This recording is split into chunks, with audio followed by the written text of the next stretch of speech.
Hey, what's going on? It's Bill Burr, and it's time for the Monday Morning Podcast for Monday, August 25th, 2025. What's going on? How are ya? Oh, what's going on in this echoey room I'm in? Hope all's good with you. Holy shit, the fucking summer is over. Oh, boy, my kids are back in school. I think I get more sad than they do. I fucking hate when the summer's over. I'm just not into that at all. Like, my favorite thing is when they're just around. And that's like a big back and forth with me and my lovely wife. Is like, she's always like stressing about activities. Like, we got to give them activities. They gotta have stuff that they got to go do. And I'm always just like, no, they don't. They had activities all year. This is what you want them still in their pajamas at like 10 in the morning. That's how I look at it. This whole fucking thing where you got it like, you know, get your kid on some travel team for fucking soccer and they're going around the goddamn fucking state. You got your whole life to drive around and go do shit. It's summer vacation. Get up whenever you get up. Grab a box of cereal, whatever you want to do.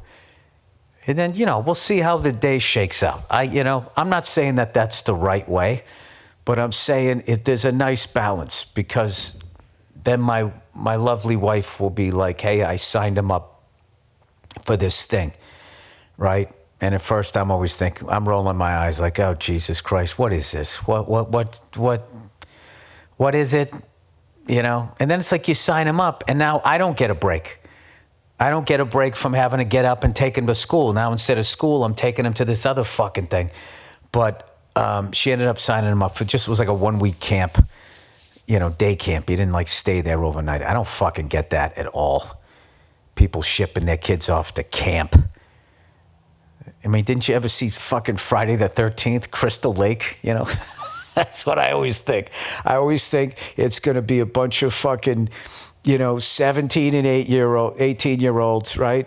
17-year-old teenage kids smoking weed, trying to hook up with each other and not paying attention to the kids. Like, either that or there's going to be some like fucking,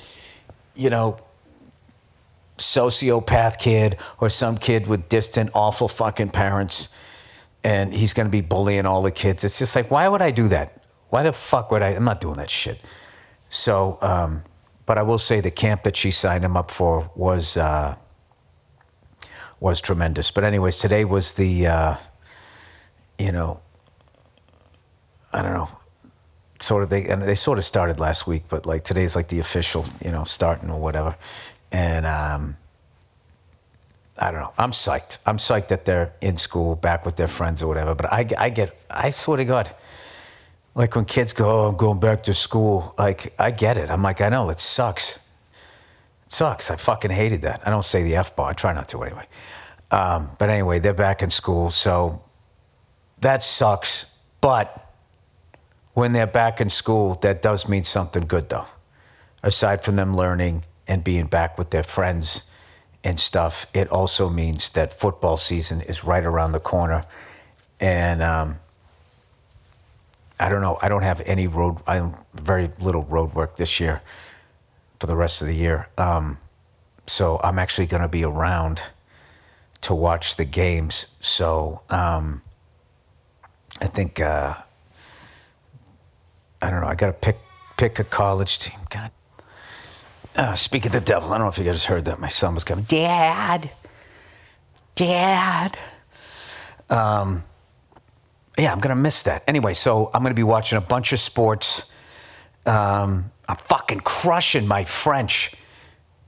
Like, I do the Duolingo thing, and this woman, Lily, this AI fucking thing, calls you up or whatever, probably taking a picture of your face, making a robot replacement. But in the meantime, she's super aloof, super sarcastic, because that's people's idea of what French people are like, which is not true. You know what I mean? Listen, you can find a snobby Parisian, absolutely, but France is a big country. Okay, drive around, you're going to meet great people, and there's great people in Paris. And a lot of times, if they're being snooty or obnoxious. You know, a lot of time it's you. You know, you came in with your fucking Crocs and your giant, stupid fucking sippy cup, you know, walking in there like a 42-year-old toddler going to a water park, you know? So they're going to be a cunt to you. Anyway, when you interact with her, she calls you up and you practice French talking to her. And, you know, if she doesn't understand what you're talking about, the fucking conversation will be like a minute long and she'll just get off the phone. And as I've gone along, it's gotten longer and longer. Today was my record. I talked to her for 6 minutes and 31 seconds before she was like, you know, like au revoir, you know, whatever the fuck she always says to me. But I can really like, you know, listen to her talking and I don't have to be like stopping in my brain thinking about I kind of just know what she's saying, knowing what she's talking about. It's still not like listening to English where it's like the comprehension is just, I just understand it. I'm somewhere between being like that and having to translate every other fucking word and think about it, then I miss the next 10 words and then I'm lost. I'm somewhere in between that now where I can kind of just understand, you know, enough of each sentence that I know the gist of what she's saying. I'm still translating it in my head, but it's like really exciting. And, you know, I don't know about you guys, but, you know, just living here in America and just growing around people speaking English, trying to learn another language to me just seemed like fucking impossible. And I'm finding it's just like anything else, that if you just sort of stick with it, all of a sudden, you know, there's different levels that you graduate to, and then one day, all of a sudden, you're doing it. You know, it's no different than learning to play an instrument or whatever the fuck it is you're doing. So, speaking of that, I just got all new heads on my drum kit, and I got the remote hi-hat, and I took a lesson with Dave Elich, who has a new drum program, online course, which for my money, that guy has done his research. He's accumulated all the information. And if you want the most up-to-date, you know, how to like play without hurting yourself and having to exert all this extra energy, what I love about the way he teaches is he doesn't change the way you play. He makes playing what you want to play easier and more efficient. And anyway, he came over because I got my drum kit, and then I had a couple extra drums, so I bought a little 20-inch bass drum. I got the Gretsch Broadcasters, which are fucking amazing sounding drums. So I made a little kit for my daughter and my son to play on, and they can play beats now and stuff. It's fucking awesome.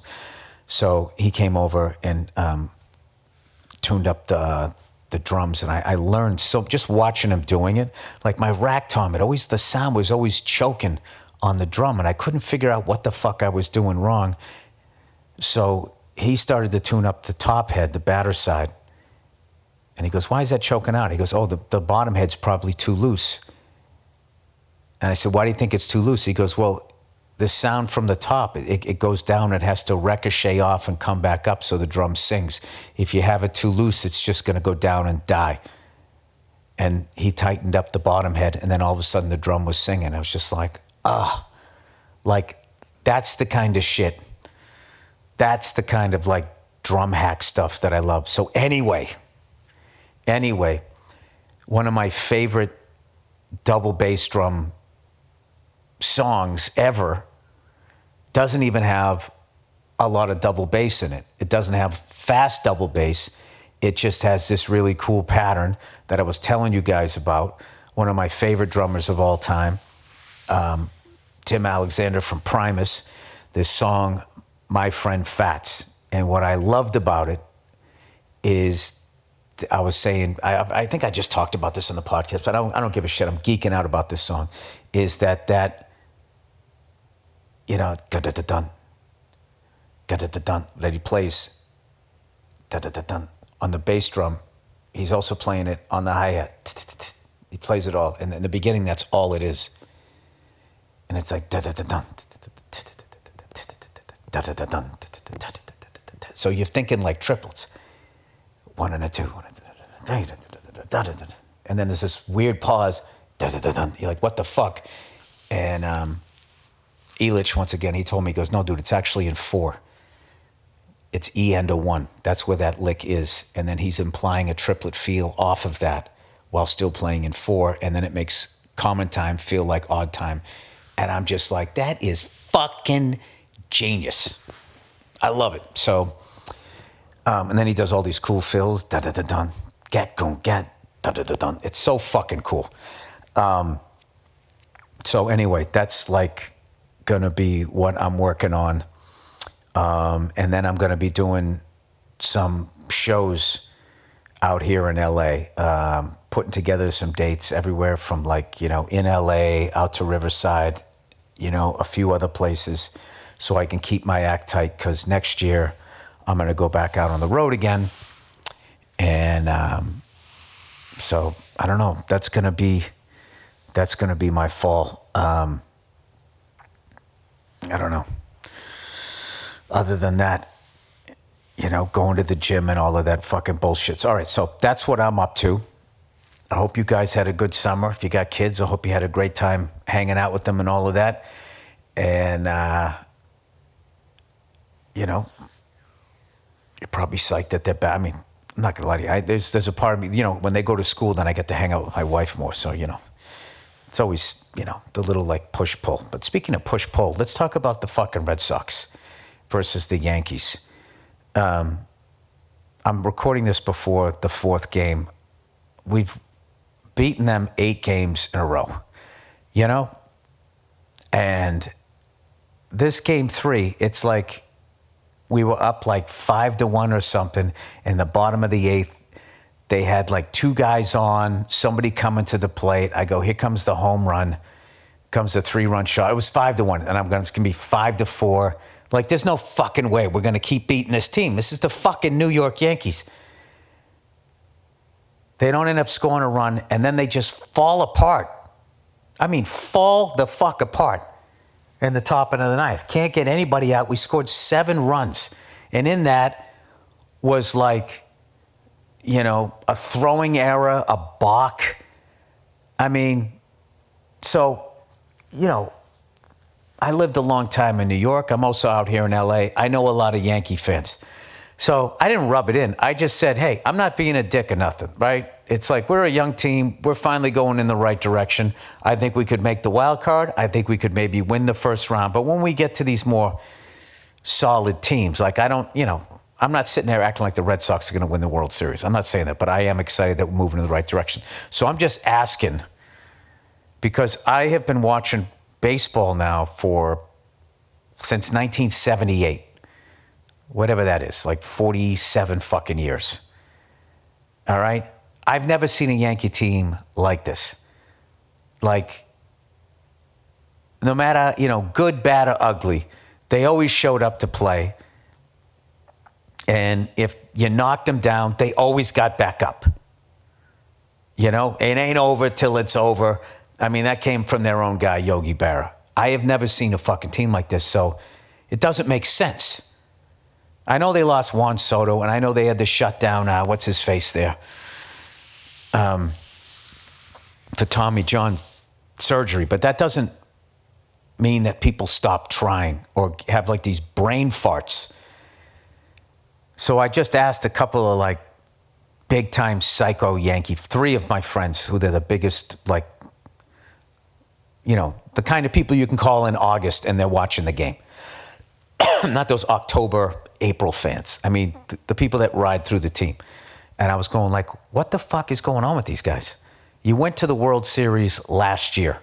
I understand you lost Juan Soto, you lost one of your best pitchers, but like, this is like the lack of fight. What the fuck is going on? And according to them, and the rumor with that team is that Boone is not making decisions as much as it's like somebody like on the mezzanine level in an office at a fucking computer.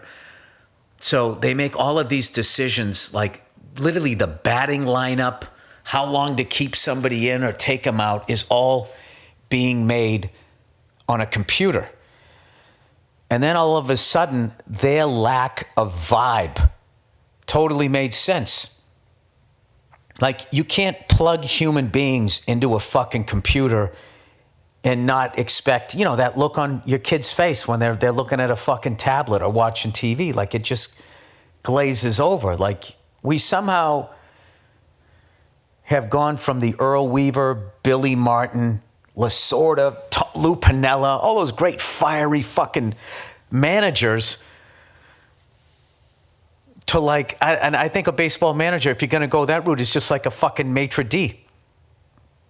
Who's up next? I don't know. They're checking like, their reservations or whatever. And it's like, I was joking with my buddy because, I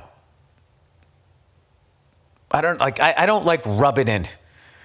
I'm not rubbing it in on a team that has 27 championships and we have 9. I'm not going to, in one fucking season, we're getting the better of you. I'm not one of those douches, And there's a lot of Red Sox fans like that. There's a lot of Yankee fans like that. There's a lot of sports fans like that. And those people are just fucking jerk-offs.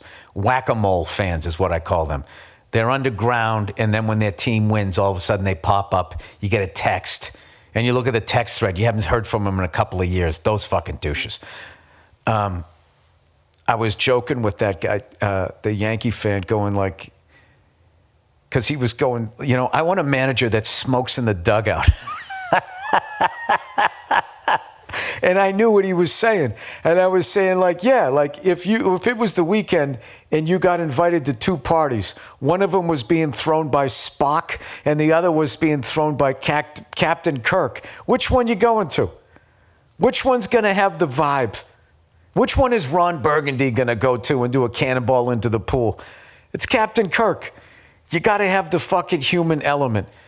And I think a lot of people are going to take a lot of heat over there in the Yankees, and people might lose their fucking jobs, and they're not going to fix the fucking problem if that's what the fuck they're doing.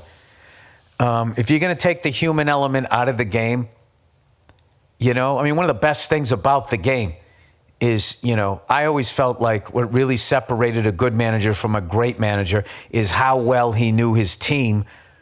So he knew when somebody was off, or he knew he's settling down. Okay, I know what you're watching right now. If you don't watch us every day, it looks ridiculous that I'm not taking him out, but I know this kid. I know what he's got. I know what he's going through. And I know him well enough that, like, even though this doesn't make sense to the naked eye, me, who knows this kid, knows I can ride another inning and, he's going to turn it around, or he's got a chance to, or whatever. Or I, as the manager, know, you know what? There's something wrong with him. I got to shut him down. And when you just, I don't know what, you got some nerd standing behind a fucking cash register, just pressing fucking buttons. I don't know. I just don't. Like, the second he told me that was the rumor of how they were managing it, all of a sudden, this lack of vibe and passion on their team totally made sense. And I got to be honest, as a baseball fan, as a Red Sox fan, the series has been fucking boring. You know what I mean? It's like you've taken that element out of it.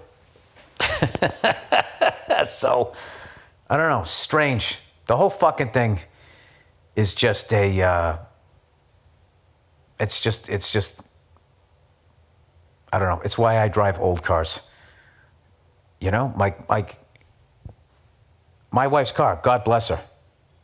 It's like she puts in the map, like, where to go.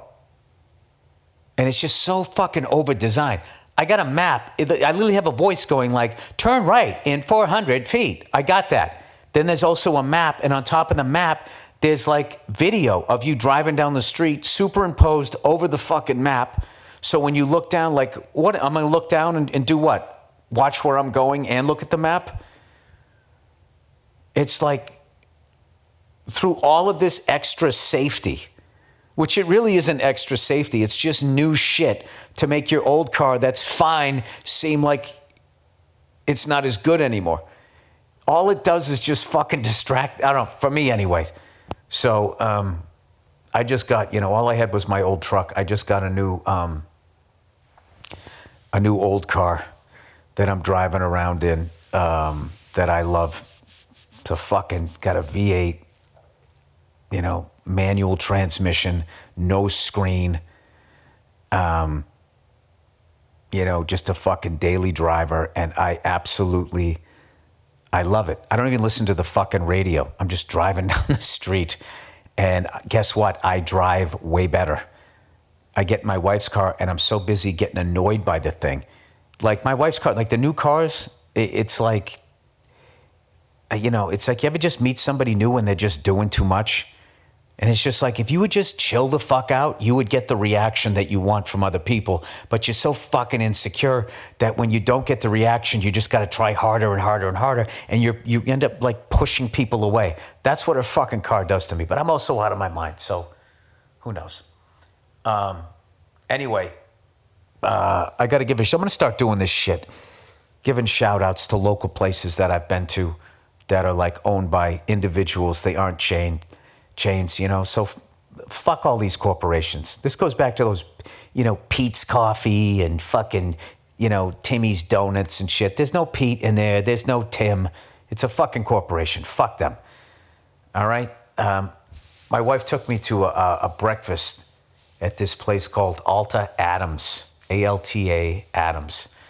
And they had a brunch down there, and I went there, and they had oxtail on the menu. And the first time I ever got oxtail, I was at a restaurant called Lupa in the Village, Mario Batali. I was a huge fan of his before all the bullshit. I still have some of his cookware. Still have one of his crock pots. But anyway, I had oxtail, and I was blown away by how good it tastes. It's really fatty. It's almost like a pot roast type of thing. So I went in and I saw that they had that on the menu. The chef over there, Chef Keith Corbin, and this lovely woman, Asia Situ. I didn't get her last name, but we went there. It was me, my wife, and my kids, and I got oxtail with some grits, and I got a side of eggs over easy. And I got a biscuit that they had butter and this honey, and it was insane. I'm not gonna lie to you. When I left, I was like leaning to one side because I didn't realize how filling oxtail was. But I was just thinking with the eggs over easy and the yolk and that fatty meat or whatever and the grits, like that could all come together nicely, which of course it did. It was really delicious. And they're great people over there, and it's a local place and locally owned business. And if you guys have any of that places out here, LA has gone through a lot with those fires. They've gone through a lot, like every other, with COVID and these fucking banker cunts cooking the economy and these corporations that are trying to buy up all the houses. It's really insane. But, as long as we get all the brown illegal people out of the country, evidently all those white people who are ruining the entire experience of being an American, evidently they're going to grow a heart like the Grinch. And once we get all the illegal brown, because you don't want to focus on who is poisoning your children through genetically altering the food. You don't want to pay attention to those white people. You want to go down to Home Depot and find some illegal brown people. That will make it better. So fucking stupid. It's so fucking stupid. It's like literally there were like weasels coming in and killing all your chickens. So what do you do to stop that? You get a weasel to guard the fucking hen house. And then the next day you come out, all your chickens are dead again. And there's the weasel you hired sitting there with feathers and blood around its mouth. You're like, what happened? Oh, it was the Mexicans. It was the Chinese. It's the fucking Middle East. No, bro, it's fucking you fucking cunt. I don't know. I will never understand it. Lying is lying, but at least come up with a good one. All right, with that, let's do a little. Let's do some fucking reads here. Did I? All right, here they are. Oh, by the way, dude, my temper has been coming back. and I got to get it under control. Just like sugar came back, I got it under control. Except for last night. I fell off the fucking wagon, but I'm going to get back on. I went and I saw, last night, Nia took me. She goes, we got to go see these guys. The Clips, you know, legendary rap duo Pusha T and Malice, who now goes by No Malice. I'm old school. I would have gone by Absence of Malice because I'm a Paul Newman fan, but he goes by No Malice. So we went down to the Nokia Theater, and I smoked some weed. And, dude, it was fucking unbelievable. The show they put on, and Kendrick Lamar came out and did a surprise, you know, guest star thing, came out and did a whole song. And I thought the fucking roof was going to blow off the place. And I'm not going to lie to you, I felt like the fucking old guy there. Like, the level that people were going nuts. Like, that would be like I went to see AC/DC and Eddie Van Halen came out. Like, it was the same, rest his soul, the same fucking, you know, like the place went crazy. And it was such a great show. My favorite part of the show was when the two of them, their brothers, they honored their parents, and they had this whole picture of all this whole collage of pictures of their parents' life, and they just seemed like the perfect couple, like it was true love, and that they were amazing people as individuals. And when they came together, they were even better. And it was a really cool thing to see, especially with entertainers, because so many entertainers, like, you know, you ask their child, and it's a really like traumatic thing. So it was really cool to be like, all right, well, you know, to see that they had great parents, and parents seem like old school too. Like my favorite picture in there was a picture of their dad, and he was on a motorcycle, and he had a big grin on his face. He was turning around, looking over his shoulder, pointing at the camera. It was cool. It was like that guy led life, you know, he lived life and he fucking enjoyed it. Probably my favorite part of the show. So anyway, we did that, but then we came back. I was really, I was like so high, like I'm not going to fuck with marijuana for like maybe the rest of the year, you know, when you get like that level high where you're like, I think I need to like do some sort of introspection here.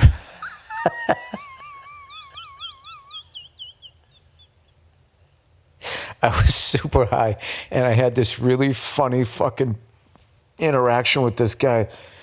This black dude came up to me, and he goes, oh, shit. He goes, Bill Burr. He goes, I fucking love you. I love your style. I go, oh, you know, thanks a lot. He goes, no, you don't understand. And he just kept going. At one point, he said, you're my N-word. And I laughed. He goes, yo. He goes, you know, that's really. He goes, I just called you the N-word. And I go, you know, I appreciate that. That's what I said. It was just one of those stupid things you say when you're high.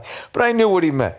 But I was laughing after I said it. You know what I'm saying? I just called you. I mean, you know what's real when I just referred to you using the N-word, and I just go, you know, I appreciate that. It was one of those nights. It was just nothing but like positive vibes. Anyway, plowing ahead here. Let me do the reads here for the week. Oh, by the way, they have a new album out. The Clips do, that everybody is losing their minds about, from what I'm hearing. It's Let God Sort 'Em Out, I think is what is the name of it. But they did it. Obviously, they did some tracks off of that. It all sounded fucking good to me. So check that out. All right, here's the advertising for the week. Oh, look who it is, everybody. It's Simply Safe. Isn't that what we all want? Simply Safe. What does feeling safe at home really mean to you? For a long time, I thought it was enough to have good locks and maybe an alarm that would, you know, make a lot of noise if someone actually broke in. Yeah, do thieves even care about alarms anymore? That was the one thing. Once everybody had a car alarm. I remember when car alarms first came out. Like if you heard, wee, wee, wee, wee, You turned around and you expect to see some car thief in like the black and white striped shirt with like the mask on, like the Hamburglar breaking into it. And then after a while, like 99% of the fucking time, it was just because somebody bumped into it or somebody, you know, I don't know, whatever. It's usually the fucking owner. And then it stopped meaning anything. It just became something annoying. So anyway, that's why I trust Simply Safe to protect my home and family. It's about security that is proactive, not just reactive. Most security systems only take action after someone breaks in. That's too late. Simply Safe's new Active Guard outdoor protection helps stop break-ins before they happen. Yeah, they're watching your property outside the house. AI-powered cameras plus live monitoring agent detects suspicious activity around your property. If someone's lurking, the agents talk to them in real time. The fuck are you doing, buddy? And if they're doing something weird, they're leaving. They don't want the house talking to them. They'll turn on spotlights and they can call the police, proactively deterring crime before it even starts. No contracts, no hidden fees. Named Best Home Security System of 2025 by CNET. 4 million plus Americans trust Simply Safe. Ranked number one in customer service by Newsweek and USA Today. Monitoring plans start at just $1 a day. 60-day money-back guarantee. Visit simplysafe.com/Burr to get 50% off a new system with a professional monitoring plan and get your first month for free. That's simplysafe.com/Burr. SIMPLISAFE.com/Burr. There's no safe like Simply Safe. Oh, look who it is, everybody. Squarespace. This podcast is sponsored by Squarespace. Squarespace is the all-in-one website platform designed to help you stand out and succeed online. Whether you're just starting out or scaling your business, Squarespace gives you everything you need to claim your domain, showcase your offerings with a professional website, grow your brand, and get paid all in one place. Squarespace gives you everything you need to offer services and get paid all in one place. I just said that. From consultations to events and experiences, showcase your offerings with a customizable website designed to attract clients and grow your business. Get paid on time with professional on-brand invoices and online payments. Squarespace makes it easy to showcase your expertise and engage clients with video content on your website. Upload and organize your video, create stunning video libraries, and even monetize your content by adding a paywall. Perfect for online courses, exclusive tutorials, and premium workshops. Make smarter business decisions with Squarespace's intuitive built-in analytic tools. Review website traffic, learn where to focus engagement, and track revenue from bookings, invoices, or product sales, all from one place. Check out squarespace.com/Burr for a free trial. When you're ready to launch, use the offer code Burr, B-U-R-R, to save 10% off your first purchase of a website or domain. That's squarespace.com/Burr, for a free trial when you're ready to launch. Use offer code Burr, B-U-R-R, to save 10% off your first purchase of a website or domain. There we go. Jesus Christ, he got through it. All right, enough of my babbling. It's time for your babbling. This is where you write in, and for whatever reason, after listening to me read out loud that poorly, people still ask me for advice. So here we go. Black and white phone screen. Hey, Dan Road Billy. Good call. Recently, you've been talking about being addicted to your phone on the podcast. We all know this feeling too well. Glad to hear you're back to reading books. Oh my God, like one of the greatest things my daughter said to me last night, she saw me reading. She goes, Dad, you read a lot.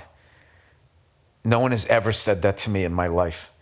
Yeah, I started reading. I'm reading like plays and like comic book series because they're shorter, you know. You just don't want to fucking pick up like War and Peace. I'm going to start reading again. You don't want to, I mean, that's not how I'm wired. So I've just been doing that. And then I took the Instagram app and I always had it on the second page of my iPhone. I just moved it all the way to the back and I replaced it with like YouTube, the YouTube app. And I find the YouTube app to be tremendously frustrating. So I don't, you know, it's just not a fun app. So I sort of mess with it for a little bit and I'm just like, I don't want to fucking do this. And I just shut it off. So that's what's been working for me. Anyway, This person says, glad to hear you're back to reading books. I've also been getting into reading lately, and it's a great feeling to spend less time online consuming stupid bullshit.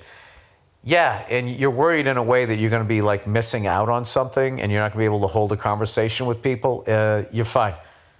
You're fine. And if something is a big enough trend, it usually makes it to some sort of mainstream thing. You know, you'll be able to see the people, doing their TikTok dances to the Law and Order theme, even if you're not online or whatever on that app. Anyway, plowing ahead.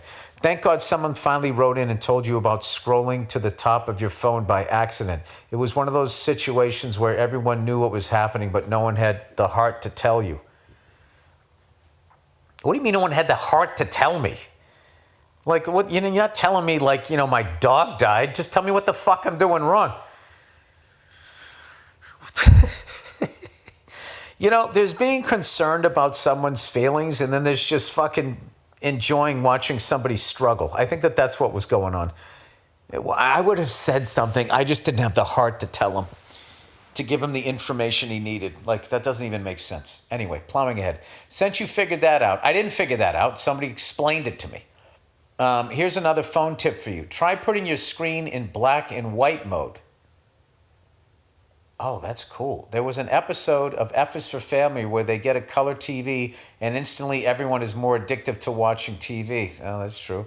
I had a similar experience when I went from an iPhone 6 to an iPhone 12. The phone screen of the 12 was just more vibrant and I found myself just wanting to look at it more for no reason other than it was appealing to the eye and my screen time went way up. Yeah, that's something that... I heard a long time ago about food, and that the food industry looked at heroin addiction with envy. They didn't look at it as a problem. They looked at it like, we want people to be addicted to whatever food we're selling them, and they didn't want to say addictive, because that had a negative connotation. So they used the phrase I just forgot it. What the hell was it? I'm reading now. It should be a craveability. They wanted their food to have a craveability, like Doritos. It is impossible to open a bag of Doritos and not just get half, even if you get a big bag. I mean, you're going to kill anywhere from a third to a half of it. And after the second handful, there's the voice way in the back of your head like, I wouldn't do that, dude. Right? And you just keep going and going. Sugar, salt, all of that shit. And it's weird. They practice on fucking animals, I guess. They get like some white mouse and they don't put the Dorito out until the fucking mouse is literally covered in orange dust. And they're like, all right, it literally can't stop. It's licking the inside of the bag. This is now ready for human consumption. Anyway, plowing ahead here. Recently, to get to phones and stuff, like that's the same thing. Like all of these things online, they want you to be like totally just, I get, this isn't new information, but like, I guess your phone itself is taking a picture of your face every 5 fucking seconds, which I think then goes into some sort of AI algorithm to see if you have the right dopamine look in your eye and drool coming out of your mouth. I mean, it's fucking evil. These fucking nerds are absolutely fucking evil. But the thing is if you're evil and you're broke, you're going to go to jail. But if you're evil and you have $1 billion, you're suddenly going to be affecting the direction that humanity moves in. Because all of these cunts care about is having enough money to basically, I don't know what, feel like they won or to get a good-looking woman. I have no fucking idea. I don't understand how these people's brains work. They're fucking reptiles. So this person said, recently I put my phone into black and white mode and it makes it feel less appealing to look at. It feels more utilitarian. Is that how you spell it? Utilitarian? I always thought it was UTAL. It's UTIL? Utilitarian this way. That's one of those words I know how to use it, but I don't know what it means. Dude, it means stuff is in black and white. It's not that hard to do. All you do is go to the iPhone settings, display and text side, color filters, then activate grayscale and set it to 100%. You can add a toggle switch to your iPhone so you can instantly turn the color on and off. I don't want to overwhelm you with adding a color toggle. Go fuck yourself. Overwhelm me like you figured it out and you designed it. You just know where to go in settings. Fucking relax. Don't want to overwhelm you with adding a color toggle button. Look it up on YouTube. All right, I will. I know you're just breaking my balls, but, I get talked down enough, and all of a sudden my freckles, they go from brown to red, and I get a little upset. I take exception to it. I hope this is a 3-click process. This 3-click process is not too much for your middle-aged, technology-hating ginger ass. People my age are not good with technology. People your age are much better at it. But you know what? Most people your age did not invent it. So I don't know what you're excited about. Good luck with your Apple genius and go fuck yourself. All right, I will. I really appreciate all of that information, and I also appreciate the ball busted in the end. But I got to break your balls back and just remind you. You know what I mean? That's like when someone with a truck pulls up with a bigger truck than yours, and it's just like, all right, congratulations, you bought a truck that other men put together that's bigger than mine. All right, let's not act like you fucking put the lift kit on it. You didn't. You know what I saw the other day that I really liked? I saw a Hummer pickup truck. And they had taken the top off. And I looked at it, I go, that's a fucking fun-ass looking vehicle. Although I was never a fan of the Hummer. I liked it when I saw it, and then I got in one, and it's like really deceiving. There's no room inside. It's like really like, it's almost like you're in one of those cars with a chopped roof. However, I think if you took it off-road, it's got to be fucking amazing. I mean, that's really what it's for. All right, I'm going to do that. I'm going to put it in black and white mode. I'm going to be that person, act like I'm interesting. All right, obnoxious hippie at concert. Oh, brother, I already hate this person. Hey, Billy Baldy, love the podcast and was hoping you could weigh in on something. You're 100% right. If the person was actually an obnoxious hippie, I am 100% on your side. This past weekend, my brother and I went upstate for a Neil Young concert. Neil was great, of course. He's always great. And so was his new backing band, the Chrome Hearts. The show was at an amphitheater, and we had general admission tickets on the lawn. But we were standing as close to the stage as possible, by the rail at the back of the pavilion. During Harvest Moon, this older baby boomer in front of us took a tambourine covered in LED lights out of her bag and started spinning around and beating the thing out of time with the music. Oh no. He goes, I was a few beers deep and loudly told her, put that fucking thing away, you're not in the band. No one here paid to listen to your entitled ass. Oh my God. I'm going to fucking stand up. You know what?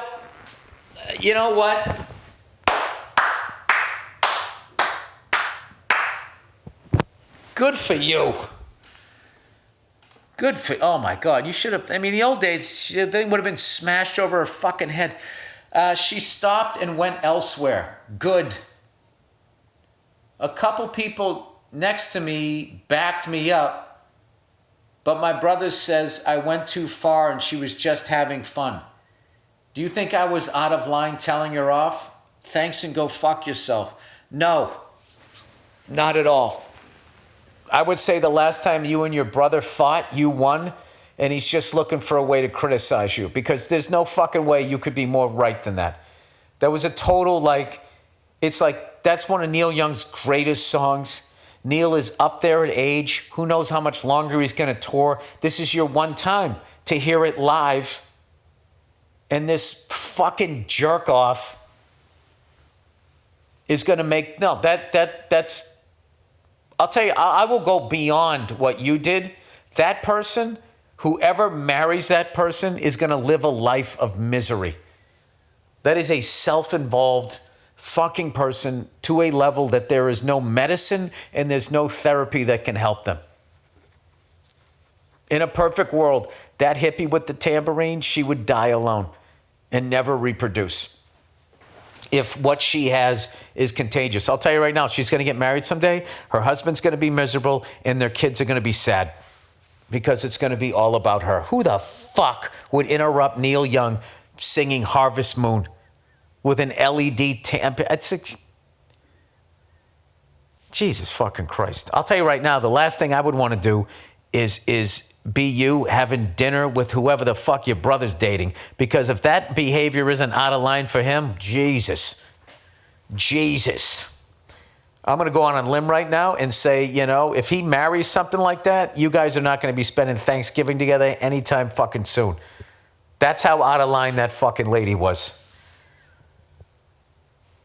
Once again, if I was wearing a hat, I would fucking tip it to you.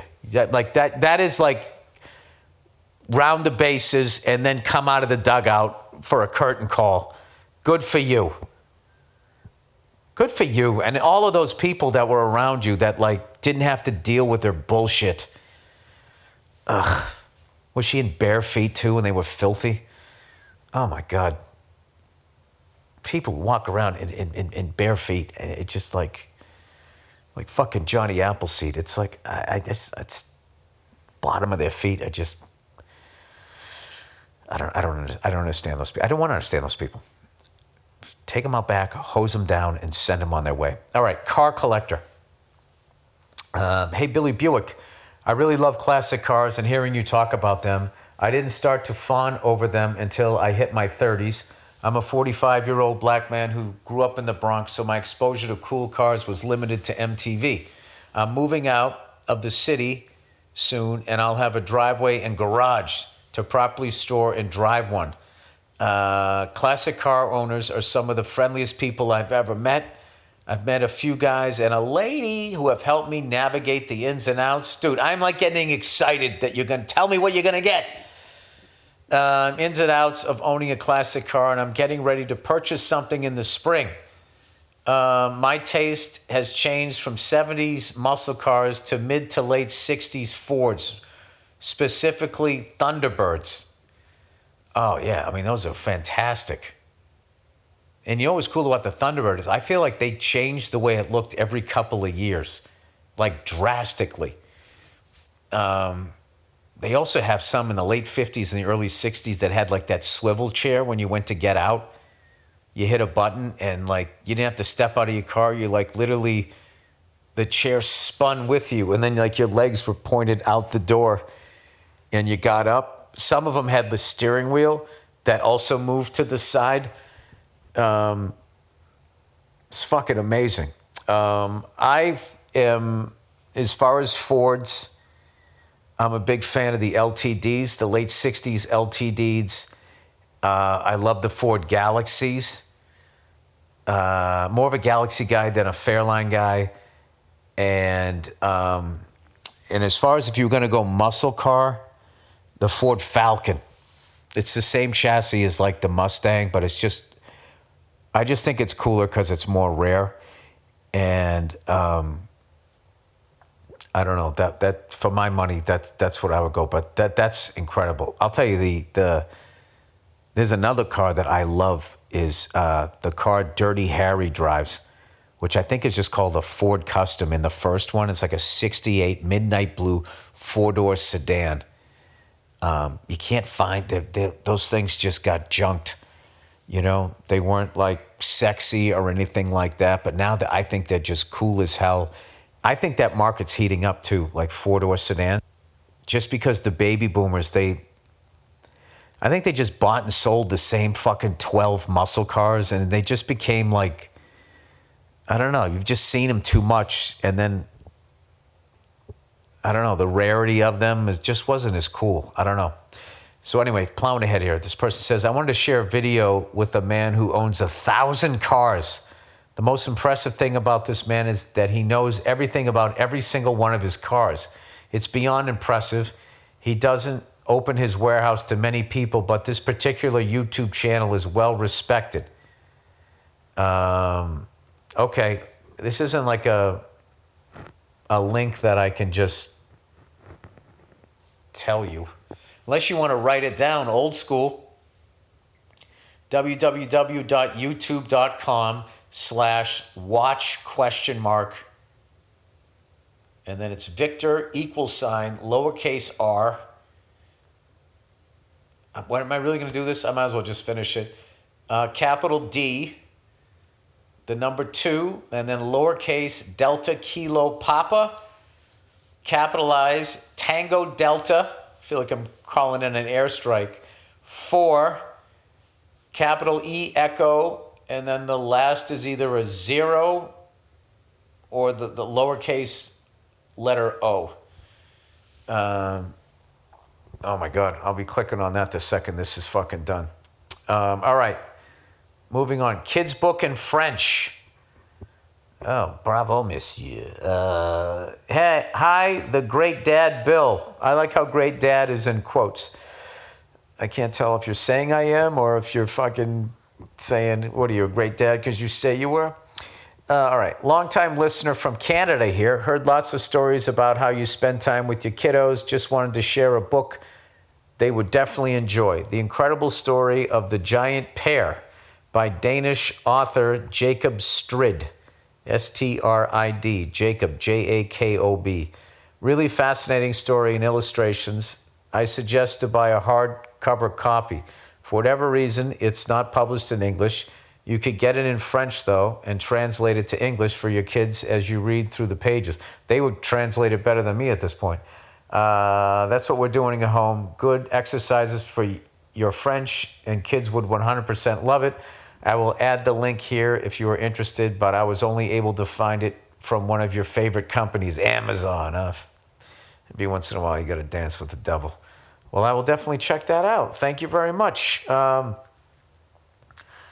Anyway, that is the podcast for this week. I came up a little bit short, but I'm going to go play with the kiddos. And later on tonight, I'm going to go out to the garage and I'm going to go fucking play some drums, which is going to be awesome.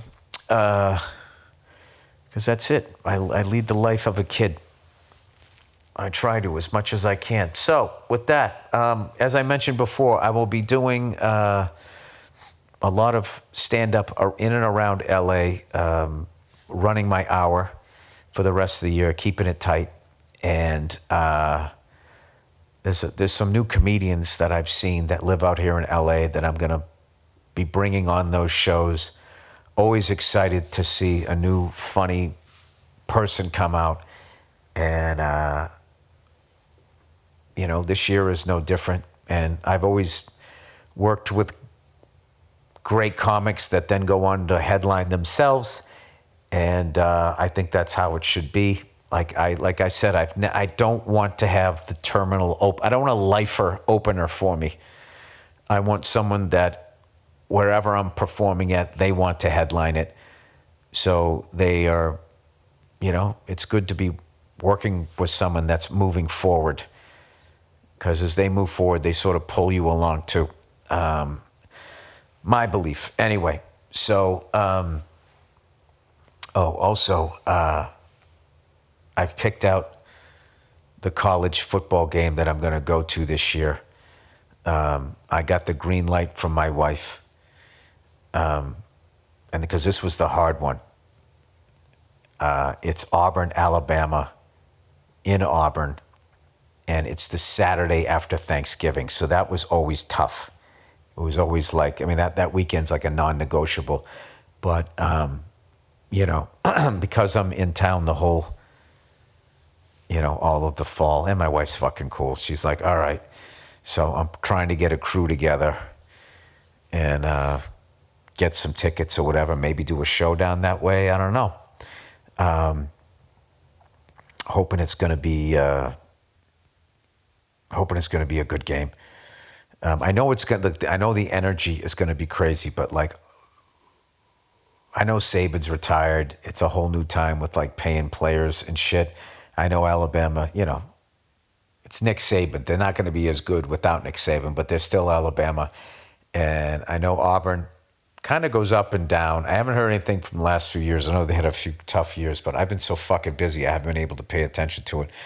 But I'm thinking if I'm going to go, I'm also going to order that SEC package, and I'll just sort of be watching. I always try to watch LSU, but I'm going to try to be like staying up on that. I just don't want to go to a game that's that big historically and not know who the quarterbacks are and shit like that. So, in other words, I'm doing guy shit. I already bought my fucking ESPN, fantasy football thing. I don't play fantasy football, but I just like how they rank the players, and I got to get to know some of the things because Anything Better podcast is coming back with Paul Verzi and Jake the Snake. Jake the Snake. We stole him. The fucking 6th-round pick. We stole him from All Things Comedy. Got him for nothing. And he's the big hit of the show. Can't wait to be doing it with him. And Andrew Themelis. And I got to tell you, as great as Paul Verzi has been picking, Jake the Snake, Andrew Themelis has been quietly right there with Paul. So you can win some money listening to Paul and Andrew and Jake and doing the opposite of what I say that I'm doing. All right, that's it. That is the podcast, everybody. Don't listen to billionaires, okay? Don't listen to them. They own the politicians. Okay, there's plenty of money, there's plenty of food, there's plenty of places to live. They're just acting like there isn't, and they're just trying to get us all to hate each other. And we should all come together and look at them and tell them to stop being cunts. All right? And let everybody fucking relax. All right? You're not going to make Jesus come back, you fucking lunatic. All right, that's it. Go fuck yourselves, and I'll check in on you on Thursday there.